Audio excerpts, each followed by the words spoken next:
하나님 말씀 보도록 하겠습니다. 이사야서 30장 18절에서 19절까지입니다. 그러나 여호와께서 기다리시나니 이는 너희에게 은혜를 베풀려 하심이요 일어나시리니 이는 너희를 긍휼히 여기려 하심이라. 대저 여호와는 정의의 하나님이시라. 그를 기다리는 자마다 복이 있도다.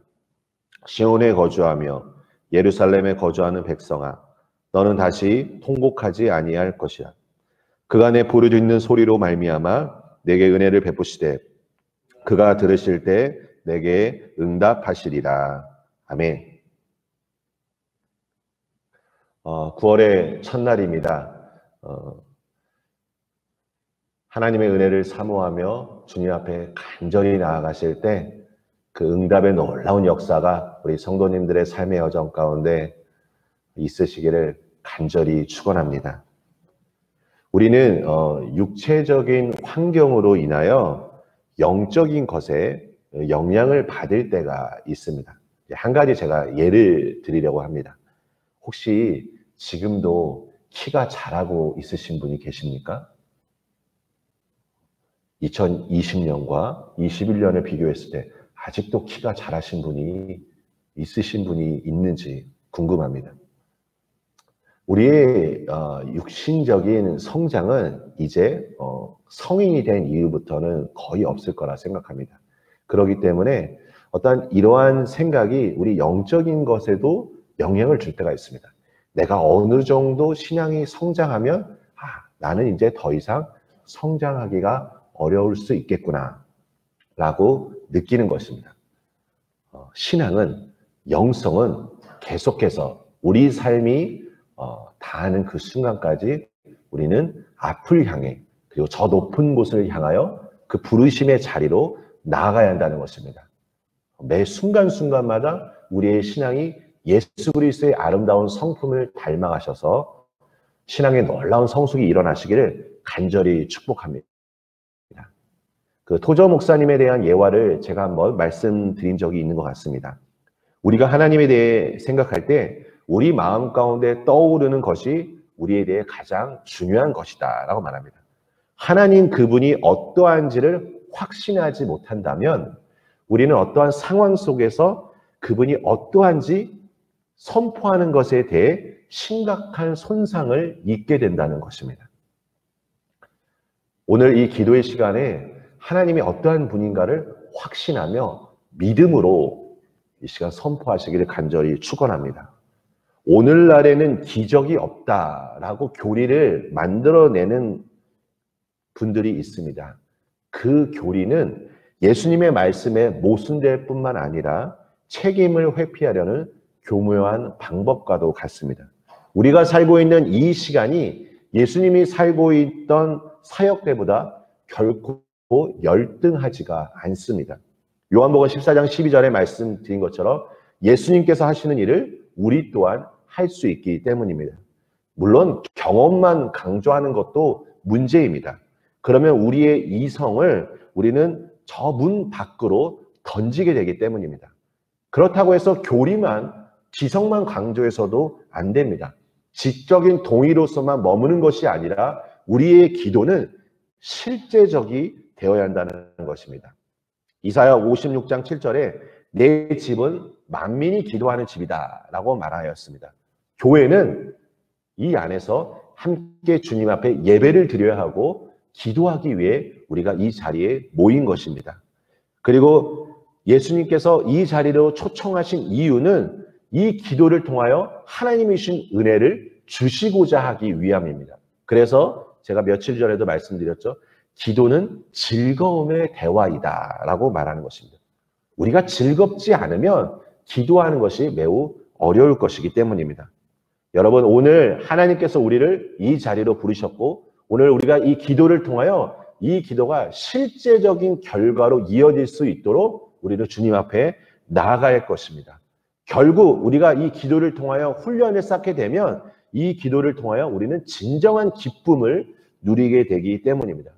물론 어떤 분들은 아무런 변화가 없어서 무언가 막혀있는 것처럼 느껴진 분도 있을 것입니다. 이 기도가 막히는 여러 가지 이유가 있습니다. 그래서 하나님 앞에 한번 구해 보십시오. 그래서 진리의 성령님께서 오늘 우리의 영혼 가운데 정말 무엇이 필요한지 말씀해 주실 것이고 인도해 주실 것이고, 이 막혀있는 이 물줄기가 이제 뚫려질 때 그동안 고였던 그 은혜들이 샘솟는 은혜로 우리 삶 가운데 역사될 것입니다. 사랑하는 성도 여러분, 오늘 본문 말씀에서 주님은 자신의 백성들의 기도를 듣기 위해 기다리고 계신다라고 말하였습니다. 은혜를 주시기 위해서 하나님께서는 오늘 우리의 삶 속에서 우리와 함께 교제하기를 원하십니다. 누가복음 12장 32절에 적은 무리여 무서워 말라, 너희 아버지께서 그 나라를 너희에게 주시기를 기뻐하시느니라 라고 말합니다. 하나님께서 우리에게 하나님 나라를 주시기를 기뻐하신다라고 말씀하였습니다. 저는 오늘 이 기도의 이 훈련 중에 몇 가지를 우리 성도님들에게 안내해 드리려고 합니다. 잘 귀담아 들으셨으면 좋겠습니다. 그리고 이것을 기억하셨으면 좋겠습니다. 첫 번째는 무엇이냐면, 완벽한 문장으로 기도할 필요가 없다는 것입니다. 기도 생활을 처음 시작하시는 그 분들 중에 이러한 사고방식에 사로잡힌 분이 있습니다. 내가 정확한 문장으로 하나님께 기도해야겠다는 생각을 하다 보면 이 기도가 어떤 순간에는 막히는 경우가 있습니다. 여러분, 아름다운 언어로 기도할 필요가 없습니다. 정확한 문장으로 기도하지 않아도 됩니다. 우리가 예수님을 믿을 때 하나님의 자녀가 됩니다. 여러분 잘 생각해 보십시오. 우리가 정확성의 보좌로 나아가는 것이 아니라 어떤 보좌로 나아갑니까? 은혜의 보좌로 나아가는 것입니다. 물론 기도의 훈련을 잘 쌓아서 정말 기도를 성숙하게 하시는 분도 있지만, 우리가 처음부터 기도를 잘 하시는 분들은 없습니다. 아이가 자라나는 것처럼 오늘 우리가 은혜의 보좌 앞으로 나아가는 것, 이 정확성을 가지고 생각하다 보면 자유함을 누리지 못합니다. 찬양도 마찬가지입니다. 내가 노래를 잘 부르지 못하니까 내 찬양을 하나님께서 그리고 내 주변 사람들이 좀 이상하게 생각하지 않을까? 아닙니다. 자유함을 가지고 주님 앞에 나아가는 것이 중요합니다. 두 번째는 무엇이냐면, 일상생활 속에서 적용하는 것입니다. 90초의 기도를 저는 우리 성도님들에게 제안하고 싶습니다. 그러니까 집중해서 기도하는 것도 좋지만 우리 삶을 돌아보면 이 짧은 시간 동안 우리가 하나님 앞에 기도할 수 있는 시간적 환경이 많이 있습니다. 엘리베이터를 기다릴 때라든지, 아니면 일과 시간에 잠깐 스트레칭을 하는 시간이라든지, 설거지를 하는 시간이라든지, 한번 돌아보면 내가 아주 짧은 시간이지만 주님 앞에 기도할 순간들이 있을 것입니다. 그럴 때 하나님 앞에 내 마음을 주 앞에 내어놓는 것입니다. 이것이 바로 임마누엘의 기도입니다. 하나님이 우리와 함께 하시기 때문에 이 순간에도 주님과 교제하는 것입니다. 세 번째는 무엇이냐면, 기도 제목 리스트를 한번 작성해 보는 겁니다. 저도 기도할 때 하나님의 마음을 느끼지 못할 때가 많이 있었습니다. 그럴 때 이 기도 제목 리스트는 어떠한 효과를 주냐면, 내 기도 생활에 시동장치를 거는 것과 같은 효과를 줍니다. 이 기도 제목 리스트를 가지고 기도하다 보면 어느 순간 하나님의 마음이 부어지게 되고, 하나님과 나와의 어떠한 그 마음의 그 교통함, 그 연결이 된다는 것을 느끼게 됩니다. 마지막으로 말씀드리는 것은 하나님의 말씀의 뜻을 따라 기도하는 것입니다. 여러분, 우리가 이 감정이라는 것이 중요하기도 하지만 감정적으로 아무것도 느끼지 못한다 할지라도 하나님께서는 듣고 계신다는 것입니다. 내 마음에 어떠한 감동, 내가 내 마음에 뜨거워지지 않는 것 같은 느낌들, 이것 때문에 하나님께 오늘 기도하는 것이 뭔가 잘 되지 않은 것 같다는 생각이 들 수도 있습니다. 하지만 여러분, 이것보다 더 중요한 것은 내 기도의 언어가 하나님의 뜻에 맞는 기도인가, 이것이 중요합니다. 여러분, 네 가지 기억하시죠? 다시 한번 말씀드리려고 합니다. 첫 번째가 무엇이라고요? 정확성의 보좌가 아닌 은혜의 보좌로 나아가는 것. 그래서 오늘 기도하실 때 자유롭게 기도하십시오. 부르짖는 기도를 하셔도 되고, 묵상하는 기도를 하셔도 되고, 기도하시다가 찬양을 부르셔도 되고, 어떤 것이든 좋습니다. 기도하시다가 말씀이 생각나면 말씀을 선포하셔도 되고. 두 번째는 무엇이라고요? 오늘 일상의 생활 속에서 9월 한 달 동안 90초의 기도를 한번 실천해 보는 것입니다. 그리고 세 번째, 기도가 막혀있을 때 기도 제목 리스트를 한번 적어서 그 리스트를 가지고 기도하시는 겁니다. 덧붙여서 찬양, 내가 은혜 받은 찬양을 부르시면서 기도하면 주님의 임재 가운데 더 들어갈 수 있을 것입니다. 네 번째는 무엇이라고요? 하나님의 뜻에 맞는 말씀을 가지고 기도하는 것입니다.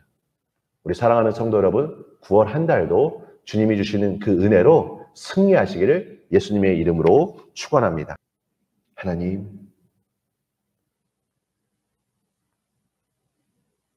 이 시간 나의 육신과 나의 마음과 내 영혼을 향하여 믿음으로 선포합니다. 주님, 9월 한 달 오직 주님 한 분만을 바라보며 예수 그리스도의 그 찬란한 영광과 하나님의 무한하신 그 사랑이 나의 머리부터 발끝까지 충만하게 임하여 주님이 주신 은혜로 하나님의 뜻을 쫓아 믿음의 여정을 걸어갈 수 있도록 우리 성도님들을 축복하여 주시옵소서. 하나님,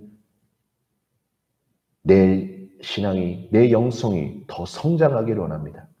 지금까지 나를 사로잡고 있는 어떤 견고한 진이 있다면 성령 하나님, 이 모든 것들을 끊어내며 오직 주님만을 바라보며 주님의 보좌 앞으로 나아가기를 원합니다. 우리가 성전의 입구에만 머무는 것이 아니라 왕이 머무는 그 성전 안, 그 예수님과의 그 친밀함을 통하여 하나님이 주신 그 놀라운 그 은혜를 더 풍성하게 누릴 수 있도록 주님 축복하여 주시옵소서. 하나님, 오늘 이 시간은 주님의 시간입니다. 주님만이 영광 받으시고 주님만이 다스리시고 주님께서 통치하시는 거룩한 시간이 될 수 있도록 주님 축복하여 주시옵소서. 예수님의 이름으로 기도합니다. 아멘.